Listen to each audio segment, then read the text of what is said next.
저 역시도 안심이 되고 이런 정확한 교육은 정말 필요하구나.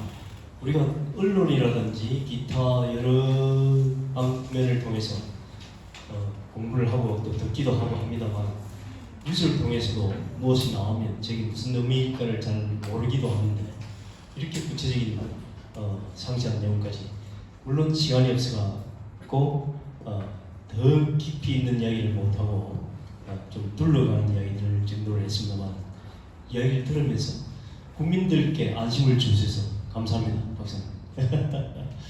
네, 조금 전에 이야기 드렸다시피 어떤 궁금한 점이 많을 것 같아요. 조금 전에 들었던 이야기라도 전문가가 아닌 만큼 저 역시도 그렇고 궁금한 게 많아요. 어떻게 질문을 해야 될지 모르겠다. 전혀 개의치 마시고 전문가들은 한두 마디 다른 말을 해도 무슨 말인지 알아듣고 답변을 할 수 있을 것으로 해석이 되기 때문에 여러분들 혹시나 질문이 있으시면 이재영 교수님의 강의와 포함해서 질문을 부탁해 주시면 어느 분이 답변하는 게 좋을지에 대해서는 적절히 그때그때 선호해서 해드리면 되겠습니다. 혹시나 궁금할 게 이재영 교수님 혹시 질문이 나올지 모르니까 앞쪽으로 좀 잠시 좀 모아주십시오. 어떻게 물어볼 말이나 그런 게 있습니까? 네, 말씀 마이크 드릴까요? 네. 예, 오늘 강의 두 분 다 들었습니다.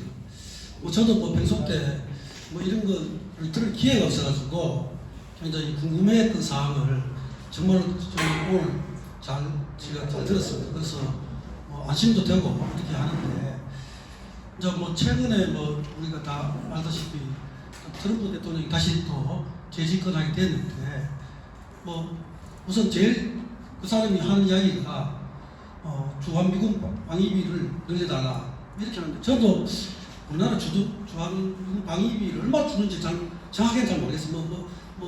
1조 원 준다 하는 거 있고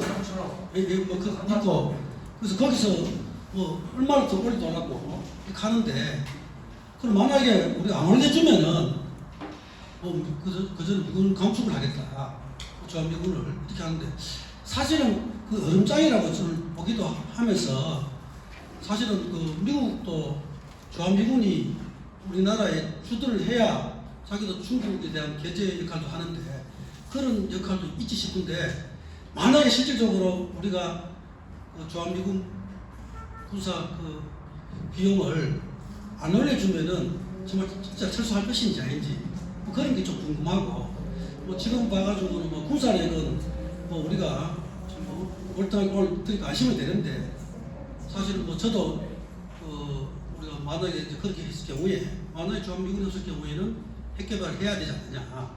만약에 예를 들어서 그렇지 않지만은 다른 방법이 없지 않습니까?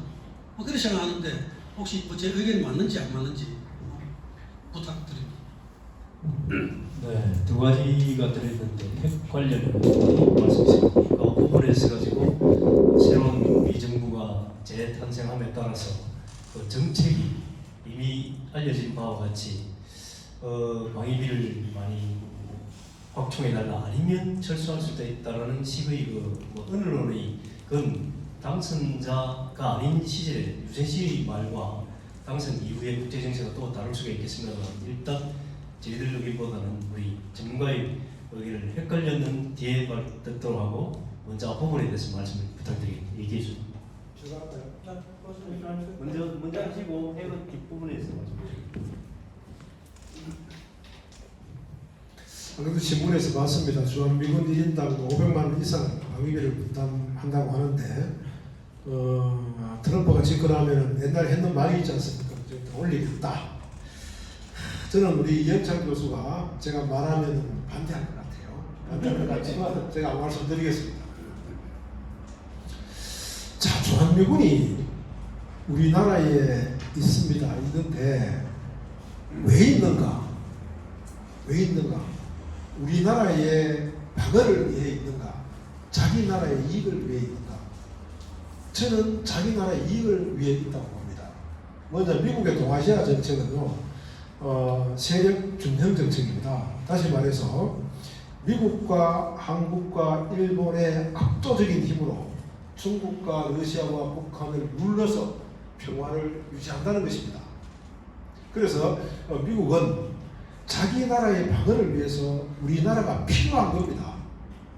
필요해서 주한미군이 우리나라에 들어옴으로써 우리나라를 더 제어하기 좋게 하기 위해서 넣어놓은 거지, 자기 나라 좋으라고 해놓은 거지 우리나라를 위해서 해놓은 건 없습니다. 즉 다시 말해서 세계 어느 국가가 자기의 군대를 남을 위해서 활용해 놓겠습니까? 즉 주한미군이 우리나라에 존재함으로써 우리는 미국에게 코를 걸려 있는 겁니다. 경제적인 분야, 정치적인 분야, 그 다음에 국제연합에서의 투표권 행사 전부 코 걸리가 따라다니는 겁니다. 저는 그렇게 생각합니다. 만약에 방위비를 우리가 예상하는 것 이상으로 올려달라라고 이야기하면 가져가는 거예요. 필요 없다. 가져가라. 왜? 자, 지금 현재 우리나라하고 북한하고 군사력에서 우리가 압도적입니다. 그런데 일각에서 이런 말을 합니다. 북한은 핵무기가 있잖아. 아니 우리는 핵 방어 체계가 완성이 되어 있어요. 아까 교수님께서 말씀하셨다시피 핵 방어 체계는 2단계로 진행됩니다. 제1단계는 뭐냐면 킬체인. 다시 말해서 적이 우리를 공격하기 전에 적의 핵기지를 무력화시킨다. 우리나라 킬체인이 완성이 되어 있어요. 즉 뭐냐면은 군사위성이 계속 돌면서 하루에 2-3번, 2번 정도 북한의 핵기지를 관찰하고 있어요. 좀 있으면 더 증가되지만 우리의 고고도 무인정찰기 글로벌 홈가 계속 북한 사고를 날면서 북한의 핵무기를 쏘는 것으로 감시하고 있어요. 아, 핵무기 일으킨다, 보인다 하면 바로 좌표가 날라옵니다. 바로 좌표가 날라오면 북한 핵기지를 향해서 우리가 공격을 하겠죠. 그 공격 무기가 우리가 2가지가 있어요. 첫째는 타우러스 미사일. F-15 양날개 한 개씩 다른데요. 2개를 달고 26회가 쏘면 됩니다. 사거리 500km입니다. 공대지 미사일인데. 두 번째 스텔스 F-35가 있어요. 자, 그런데 시뮬레이션을 돌려봤어요. 돌려보니까 과연 킬체인으로 북한의 핵기지를 얼마나 무력화시킬 수 있는가? 70%밖에 안 돼요. 왜? 잠수함 핵기지가 있고 이동식 핵기지가 있고 그 다음에 동굴의 핵기지가 있어요. 그 남아있는 70%가 뿅 떠가 날아온다. 그럼 미사일을 빵 쏘고 격추시키는 거. 이게 미사일 방어책입니다. 그죠? 미사일 방어책 우리 완성대가 있잖아요. 어디 있습니까? 진해에 있습니다. 이지스함에 달려있는 SM-3. 자, 북한에서 뿅 쏘면은 여러분 이게 미사일은요. 이게 안 갈라 그냥 안 가요. 쪽바로 가가지고 우주를 나갑니다. 우주. 그래서 북한이 2020 실험한다 하면 핵실험한다 가잖아요. 우주를 날아갑니다. 우주. 벗어납니다. 알겠습니까? 우주를 날아가다가 목표 지점에 오면은 톡 떨어져요. 알겠습니까? 톡 떨어질 때 이때 속력이 제일 늦어요. 이때 쏘면 백발백중이에요. 이때 쏠 수 있는 게 SM-3입니다. 밑으로 계속 가면 속도가 엄청나게 빨라져요. 이때는 아무리 쏴도 안 맞아요. 우리나라에 SM-3가 있고 지금 도입되는 옛날에 과거에 SM-3에 23 도입될 때 SM-3가 없었어요. 근데 근래에 지금 계속 SM-3가 달려나오고 있어요.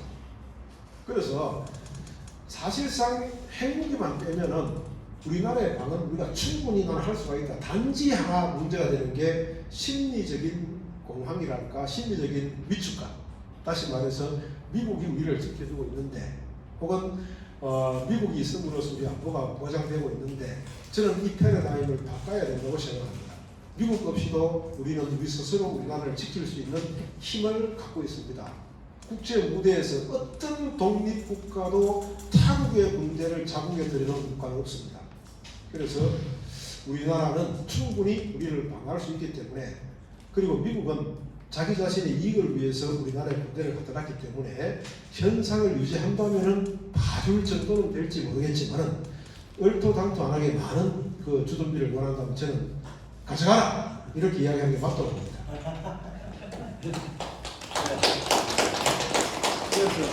주한미군 철수는요 좀 어려울 것 같아요.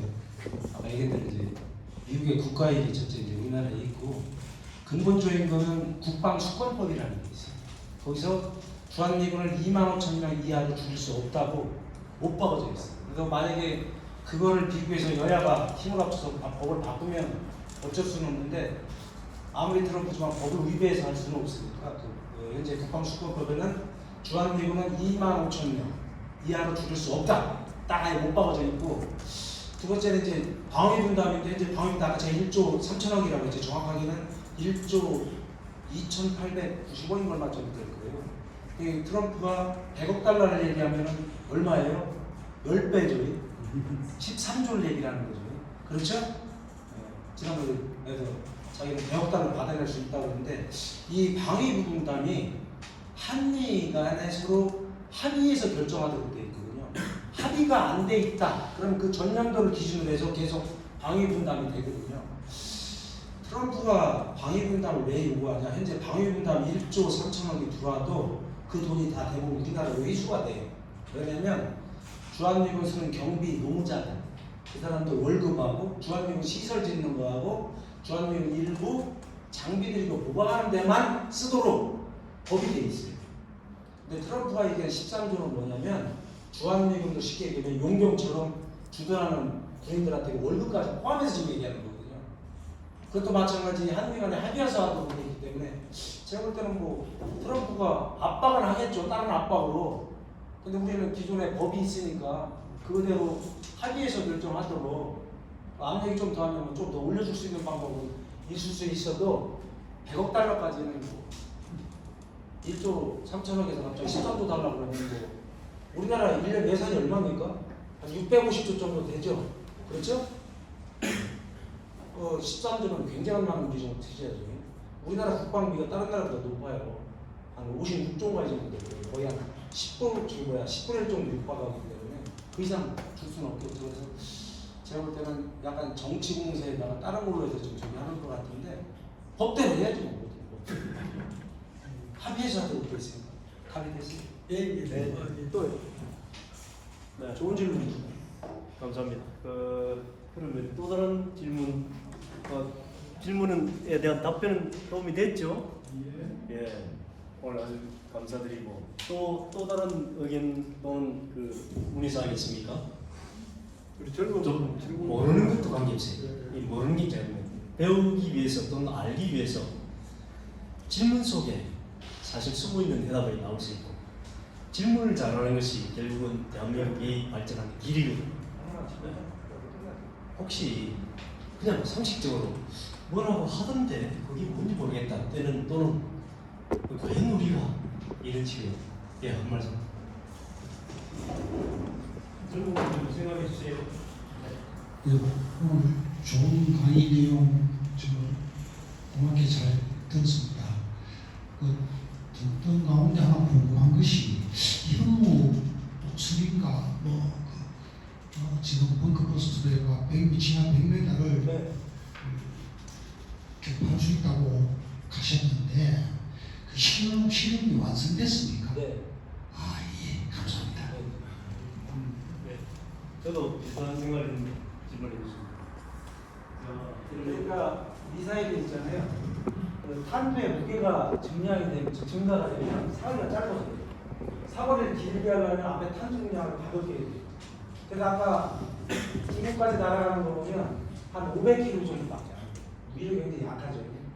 근데 이제 고유용 미사일 현무 5 같은 경우는 막 6톤, 8톤 이 정도 되면 굉장한 위력이에요. 살아남을 수가 없어요. 김정은이가 유사시 되면 숨는 그런 모든 위치는 우리가 정보당국이 다 갖고 있어요. 그래서 항상 거기를 겨누고 있어요. 그래서 김정은이가 딴짓을 못하는 이유가 자기 목숨을 내놓지 않고서는 함부로 행동할 수가 없겠죠. 그렇죠? 우리가 이제 자꾸 뉴스만 보면 우리가 너무 이제 가슴이 쪼그라드는데 그럴 필요 없다. 우리도 굉장히 강력한 걸 갖고 있다. 아까 얘기했죠? F-35 전투기는 북한 영공 지나가도 잡지를 못하는 스텔스 무기가 스텔스가 장착이 되어 있기 때문에. 네, 감사합니다. 뭐 질문 할 게 있나요? 그럼 뒤에 있습니까?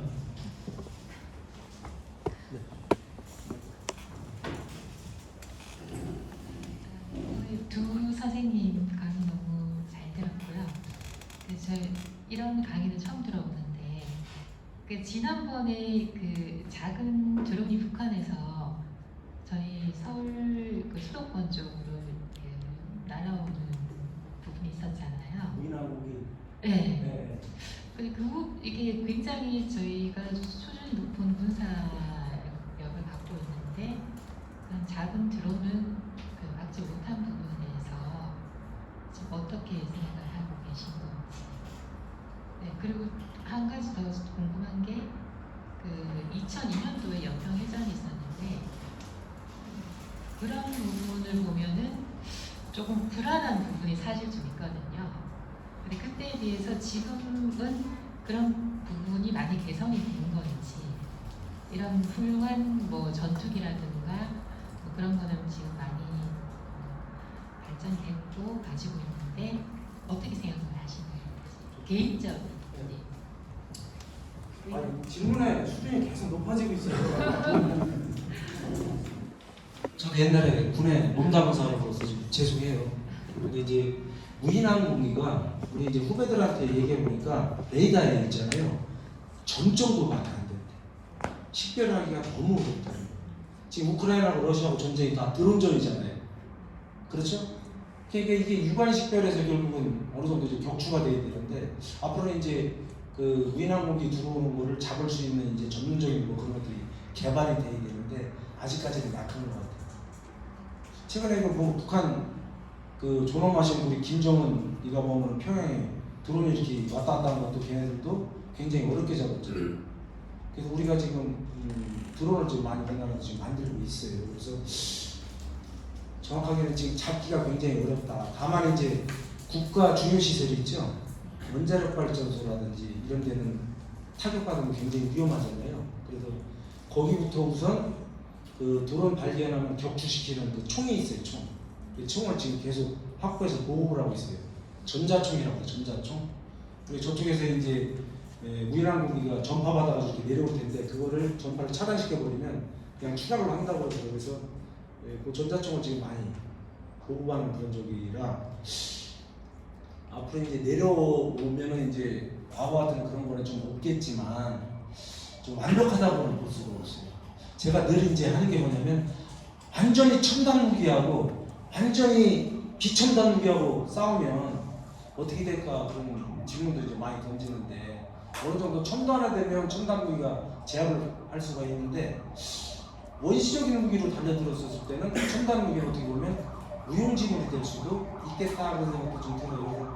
많이 좀 됐고 연평도 이제 떨어진 거는 아까 이제 이재용 교수님이 그 대포병 레이더 있잖아요. 대포병 레이더도 북한이 포탄을 쏘면 그 궤적을 바로 잡아요. 그 포탄 위치가 어디서 쐈는지 대포 위치가 나오면 우리가 포병으로 그냥 바로 때려버리거든요. 그 어디서 만드냐면 NIH 넥스원에 가면 그 지금도 만들고 있고 시험도 하고 있는데 그것도 사각이 있어 사각. 이제 레이더 이거 방사할 때 보면 이 밑에 지역 이렇게 들어오는 거 사각이 있어서 모든 무기는 완벽하진 않지만 그래도 그때보다는 지금 훨씬 더 개량된 대포병 레이더가 이제 나왔기 때문에 조금 안심은 되는데 그렇다고 완벽히 또 뭐 모든 것을 방어한다고 하는 제가 볼 때는 좀 어려울 것 같아요.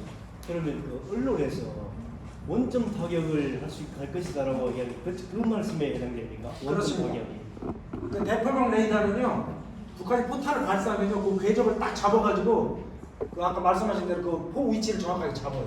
그래서 그걸 원점이라고 그러거든요. 거기에 우리 이제 예? 아까 저기 북한 애들은 막 포탄을 들어서 넣는다고 그러죠. 우리는 다 유압으로 돼 있어요. 유압. 이렇게 땡겨가지고 쏘면 그냥 바로.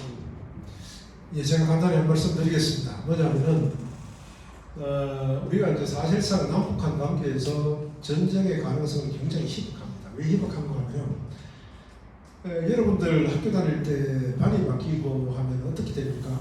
제일 뒤에 키 큰 놈하고 제일 앞에 작은 놈하고 싸웁니까? 안 싸웁니까? 안 싸우죠. 왜?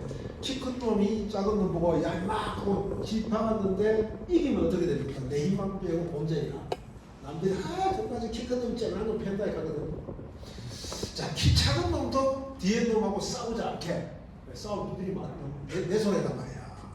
그럼 어느 놈끼리 싸우느냐? 힘이 비슷한 놈끼리 싸워요. 맞지? 왜 그런가? 이길 가능성이 있거든. 전쟁은 그래요. 자, 여러분. 우리나라하고 북한하고 힘의 차이가 완벽해요. 경제력도 그렇고 군사력도 그렇고. 그러면 힘의 차이가 너무 많이 나면은 전쟁이 일어날 가능성이 좀 없어요. 그래도 가능성이 있는 건 뭐냐면은 힘이 강한 국가가 자존심이 굉장히 상했을 때. 다시 말해서 미국의 가장 힘이 있고 보안이 가장 잘 된 국가라 하잖아요. 그죠? 그런데 9.11 테러. 뭐 이 비행기가 빽빽 어디 터박혀가 미국의 상징이 물통이 무너졌단 말이에요. 그죠? 미국으로서 자존심이 엄청 상한 거야. 절마지 어디서 보내놓고 말아야. 아프가니까. 그거 때려. 전쟁 났잖아요. 힘이 강한 미국도 약속과 싸울 수가 있어요. 자존심이 너무 상했을 때. 근데 힘이 약한 국가도 강대국과 싸울 수 있어요. 언제? 자기 자신의 자율성을 너무 침해해서. 이라크 전쟁이잖아요. 미국이 이라크는 엄청 후세인 압박을 했어요. 후세인, 너 인마 생물학적 무기 있지? 없는데요. 후세인, 너 핵무기 개발하려고 하지? 없는데요. 너 인마 새끼 자꾸 호전적인 자세 취할래? 안 하는데요. 하도 후세인 압박을 했고 에라이 모르겠다. 막 뜨작 하면서 미국을 향해 선전포고를 했잖아요. 그러니까 이라크 전쟁이 났잖아요. 그렇죠? 그래서 지금 현재 제가 말씀드린 이론입니다. 이론이라는 것은 초코파이를 딱 들잖아요. 그죠? 오늘 바로 밑에 들잖아요. 그런데 초코파이 들쯤에 바람이 오서 팩 불었어요. 팩 불어요. 제가 말하는 것은 전쟁의 가능성이 적다는 이론인 거예요. 그 다음에 바람이 팩 불어가 여기 들지 여기 들었어요. 이거는 정책입니다. 그래서 정책이라는 것은 여러 변수를 포함하는 겁니다. 그리고 이제 전쟁이 일어날 가능성이 희박하지만 강대국인 우리가 북한의 연평도 같은 국지전 혹은 대형 테러를 우리한테 감행을 해서 우리의 인명과 재산이 엄청나게 손해를 받다. 우리가 북한을 공격할 수밖에 없잖아요. 그죠? 근데 우리가 이제 미국과 같이 북한 제거 작전에 들어갔다든가 우리 단독으로 북한적인 북경 공개 작전에 들어가는 북한도 굉장히 자존심이 상한단 말입니다. 그럼 침략할 수밖에 없단 말입니다. 그래서 이론상으로서는 전쟁이 일어날 가능성은 희박하다. 그러나 정책상으로서는 전쟁이 일어날 가능성을 배제할 수 없다. 이렇게 말씀드리겠습니다. 네, 아주 제가 들었기에 쏙쏙 들어옵니다. 다 같은 입장이고요. 앞으로 이런 강의가 좀 많았으면 좋겠다는 생각이 불쑥 나는데 비슷한 마음이 있죠. 저기 또 한 분 더 다른 사람 질문해 주세요.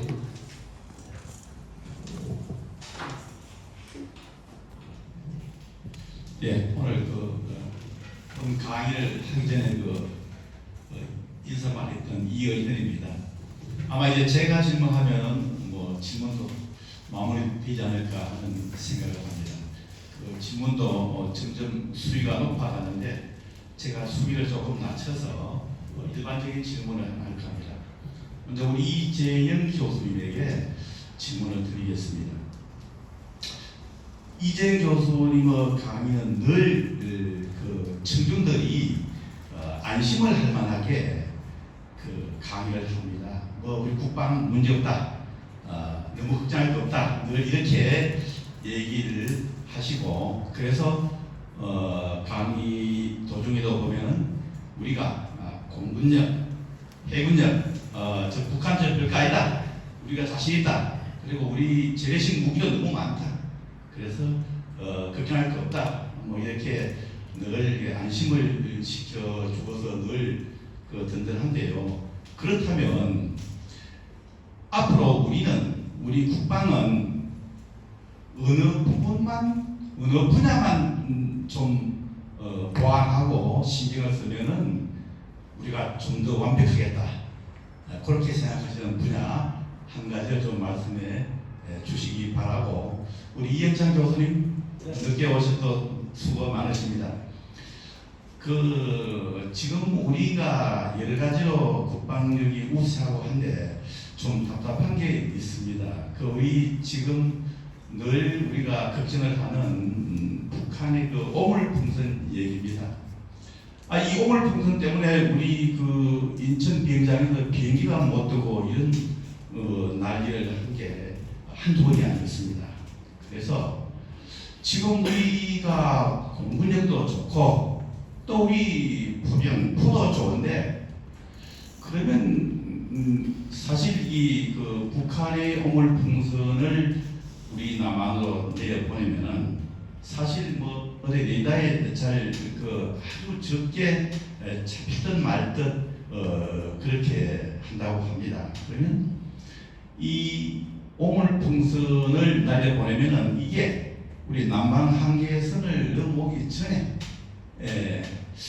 그걸 어떻게 좀 떨어뜨려서 살리는 그런 방법은 없을까? 그 좀 연구를 좀 할 수 없는가? 우리 또 전문가의 군사 전문가 입장에서는 어떤 좀 신기한 아이디어가 나왔으면 좋겠다 하는 생각을 늘 합니다. 거기에 대해서 사적인 견해도 좋습니다. 그 한 말씀 부탁드리겠습니다. 감사합니다. 네. 이기순 답변해 주시면 고맙겠습니다.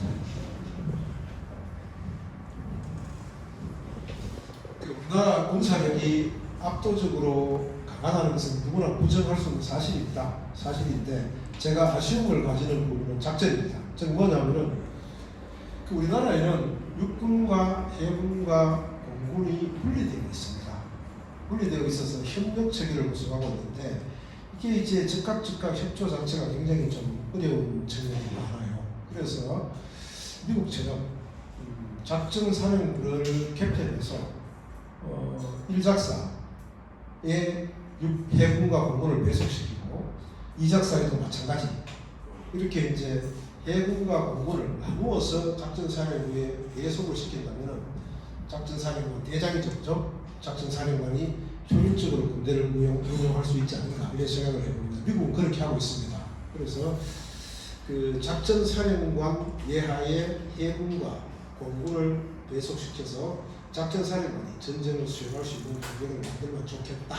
저는 그게 가장 아쉽습니다. 현재는 사실 전쟁이 나면은 이 작전사령관들이 공군에 지원 요청해야 되고 또 공군에서는 공군에 이제 또 허락을 떨어져가 또 폭격해야 되고 또 해군 함정한테 폭격하려고 하면 또 해군 또 협조해야 되고 또 해야 되고 이렇게 그렇게 되고 작전 자체가 굉장히 뒤흔드는 경우가 있을 수 있습니다.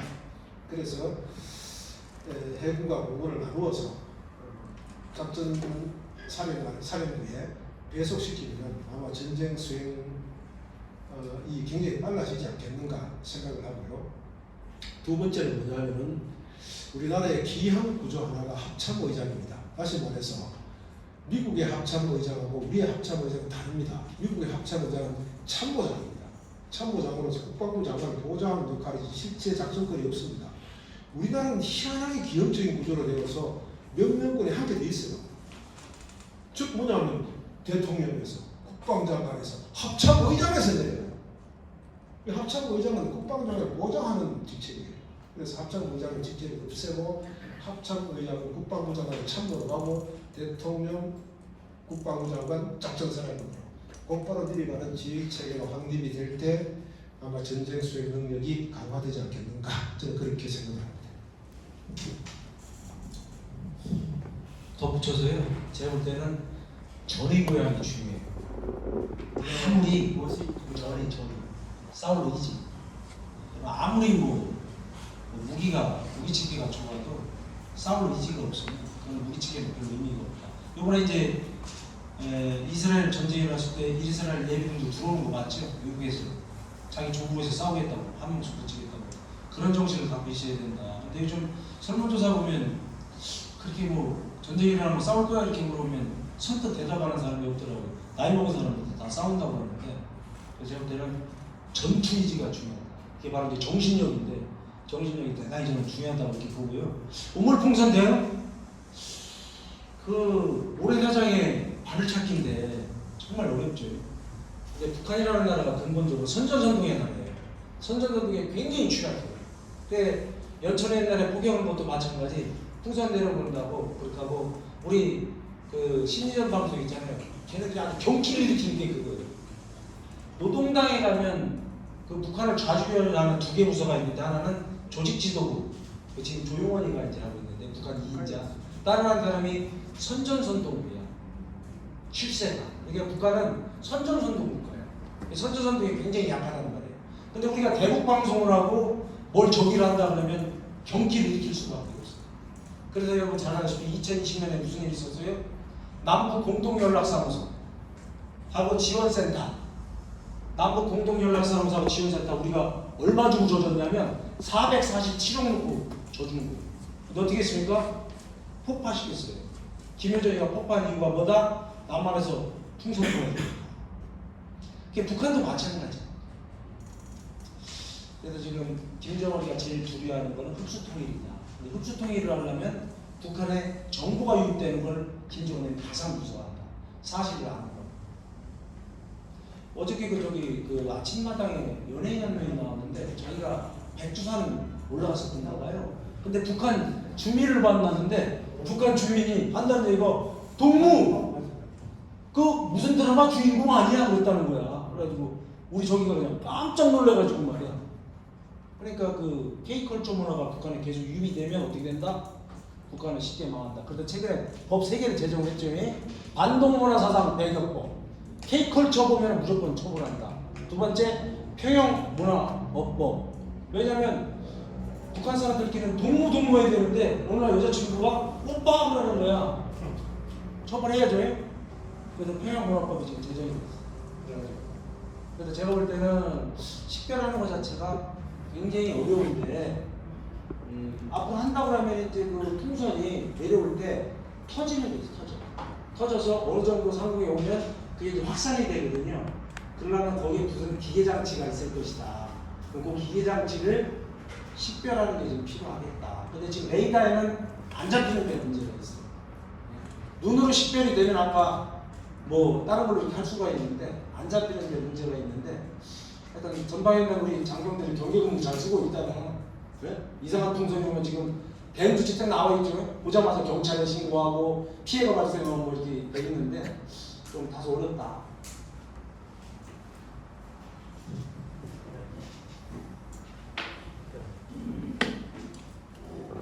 답변 감사합니다. 잠깐만 그 중간에 소개를 나중에 좀 이렇게 오늘 강의가 귀에 쏙쏙 들어오기도 하지만 심각한 부분도 있기 때문에 조금 유화시키는 그런 시간을 나중에 한 번 더 갖고 그 전에 두 분 강사님 들어주십시오. 두 분 강사님 집중할 게 있는 거니 조금 기다립시다.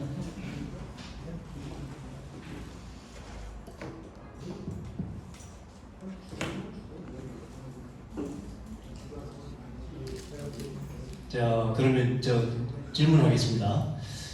질문이 준비가 될지 모르겠습니다. 제가 먼저 민감 사안을 한 가지 말씀드리겠습니다. 어떻게 보면 우리는 답변은 아주 민감 사안이기 때문에 편하게 해주셔도 되고 상상을 가지고 얘기해도 좋습니다. 지금 사회적으로 많은 그 SNS를 통해서 알려지고 있되 진실이 밝혀지지 않는 이야기 중에 하나가 지금 뭔가 무슨 누군가를 중심으로 해서 혹시나 비상계엄 준비 어쩌고 하는 그런 이야기들이 SNS에 워낙 많이 나오기 때문에 진실이 아닐 수도 있고 진실을 하다 해도 상상에 지나지 않을 수도 있는데 워낙 그런 말들이 많이 나오니까 우리 국민 불안을 유도하는 그런 상황도 있습니다. 그래서 그런 부분이 우리 전시작전권이 사실상 우리가 가지고 있지 못하기 때문에 세계적으로는 군사력 5위, 6위라는 대한민국이 아직 전시작전권은 없잖아요. 그런 상황인데 비상계엄이라는 말들이 많이 나오니까 그런 걸 준비하느니 많이 그런 건 아니다, 전혀 아니다 이런 쪽에서 그렇다면 우리가 생각해야 될 게 소설적인 이야기라 손치더라도 미국이 전시작전권을 갖고 있는 상황에서 비상계엄은 이게 통용이 가능한 말인가 이런 상식적인 의문이 들더라고요. 그래서 이게 대해서 답변을 정확하지 않아도 좋고 그건 이렇게 상상할 수 있다 저렇게 상상할 수 있다 할 수 있는 정도에까지 답변이 되면 좋겠다는 제가 질문을 드리겠습니다. 우선 이 교수님.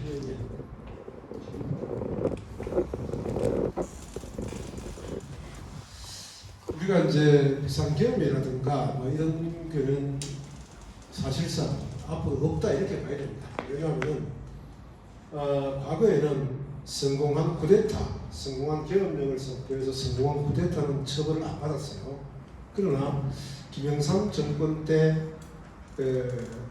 성공한 쿠데타도 이후에 처벌을 받는다는 관례가 확립이 됐어요. 그리고 국민의 의식도 이 질문 맞죠, 그죠? 네, 국민의 의식도 이미 쿠데타를 넘어섰어요. 그래서 일단 가장 중요한 것은 우리 김영삼 정부 때 궁정 쿠데타든 즉 내부의 쿠데타든 혹은 국민의 쿠데타든 성공한 쿠데타도 처벌을 받는다는 관념이 확립이 되어 있어요. 그래서 앞으로 우리나라에서 친위 쿠데타든 혹은 계엄령이든 혹은 뭐 국민의 쿠데타든 계엄령이든 우리나라에서 앞으로 이게 발생할 가능성은 감히 말씀드리면 제로고 그 다음에 가령 왜 제로라고 이야기하는 거 하면은 지금 현재 우리나라에서 누가 계엄령을 선포한다, 누가 친위 쿠데타든 외부 쿠데타든 쿠데타를 일으키잖아요. 거기에 동의할 국민은 없습니다. 그죠? 없기 때문에 제가 보기에는 그거는 이제 정치적인 공방이 아니겠나 이렇게 생각을 하고 다시 한번 말씀드립니다만은 우리나라에서 계엄령이나 혹은 친위 쿠데타나 혹은 이 군대의 쿠데타는 일어날 가능성이 낮다가 아니고 저는 없다고 보고 가령 있다면은 우리 국민이 그것을 단 1%도 인정할 만한 위치에는 있지 않다. 저는 그렇게 봅니다. 네, 감사합니다. 혹시 박사님 이에 대해서 말씀들 하실 견해가 있습니까? 또 뭔가 집중하고 계십니까? 이해합시다. 끝나면 10초만 하면 끝날 거예요.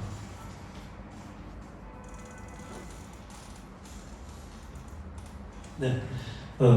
이어서 지금 혹시 답변하실 수 있을지 이제 SNS에 시국적인 문제로 그래서 그런지 몰라도 뭐 비상계엄을 준비하느니 많이 그것은 전혀 아닌 일들이 많은데 SNS에 나오는데 전부 다 국민들이 불안할 수도 있으니까 정확한 답변이 아니라도 교수님은 그건 길이 아마 없을 것이다. 부대다 비슷한 것은 왜냐하면 김일성 정부 이후에 성공한 쿠데타도 처벌 받은 전례가 있었고 국민들도 영향을 알 것이다 라는 답변을 했는데 없습니다.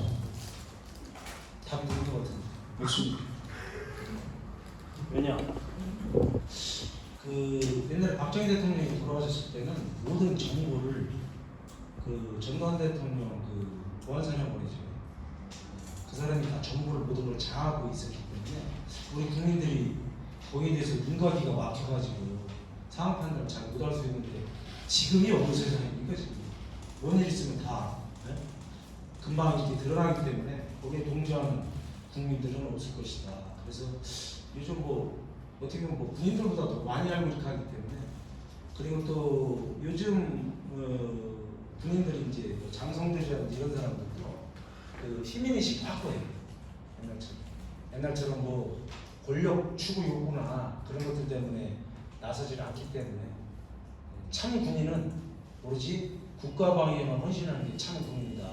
정치판은 들어볼 필요가 없다. 그에 대한 임무만 완수하면 된다. 우리 학생들의 임무는 뭐지? 공부하는 건가? 공부에 전념하면 되는 거고 우리 그 후배들도 그런 생각 웬만큼도 갖고 있는 사람 없다. 없습니다. 박수 한번 주십시오.